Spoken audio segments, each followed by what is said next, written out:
There's a moment that every speaker secretly dreads. And no, it's not that question or that speech or that presentation. It's the moment right before that. The moment you walk into that room. Could be that conference room, could be that town hall, could be that investor pitch or stage where hundreds of eyes are on you. And when you watch all those people seated, your brain starts to think. They're judging me. They can see me nervous. This person already looks bored. She's smiling. Is she laughing at me? I'm forgetting whatever I had remembered. Now your mouth goes dry, your palms get sweaty, and your voice starts to shrivel. Sounds familiar? Good. Because today I'm going to tell you something that'll change the way you enter the room. First, 3 mental traps that make you feel that you are judged. Second, the neuroscience behind why you feel you're being judged. And third, that one mental shift that'll give you the confidence right before you enter any room. Trap 1, the transparency illusion. You believe that people can see through you. So your brain starts shouting, I'm nervous, I'm forgetting all this. And people can see this. So your internal chaos, according to you, is externally visible. That is not the case. In fact, there was a research done at Cornell University where they placed people in uncomfortable situations and asked others to observe. When they interviewed both the groups, they asked what they felt. The uncomfortable ones stated, obviously, their discomfort was very visible, but the observers noticed far less. What does that mean? That there's a massive gap between how uncomfortable you feel versus how uncomfortable you look. But your brain doesn't understand this and starts reacting in a way that people can see through you, like you're transparent. Now, this gets us trap number 2, the hostile audience story. Before you even begin, your brain thinks, my audience wants me to fail. They're going to mock me. They know that I'm nervous. Let me ask you something.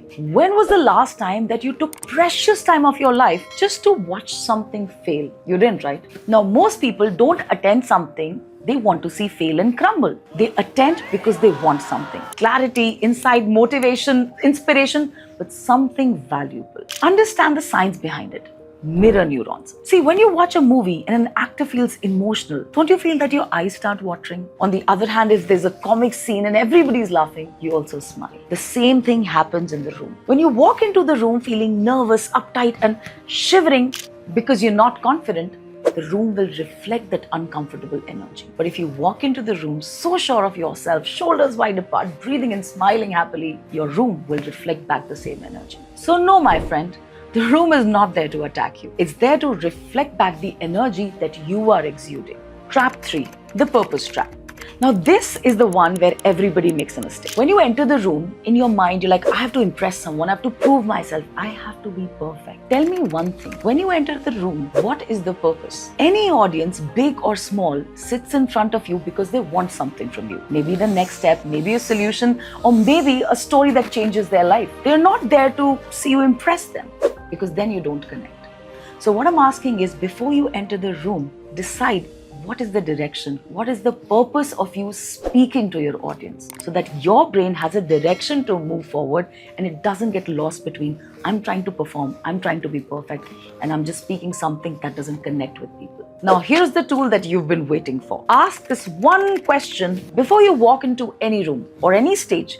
Before they even call out your name, ask yourself, why are these people here? Not, do they like me? Am I impressive enough? What do they need from me? How can I serve them better? That's it. So if you're in a panel discussion, they want to know your perspective. If you're in a meeting, they want some kind of clarity or alignment. And if you're giving a talk, your audience wants that one idea that they can take away from here. So before you enter any room, leave the performance and perfection outside. Just ask yourself, how can I serve them better? What is my purpose? Because purpose will always silence paranoia. Hey you, a quick note.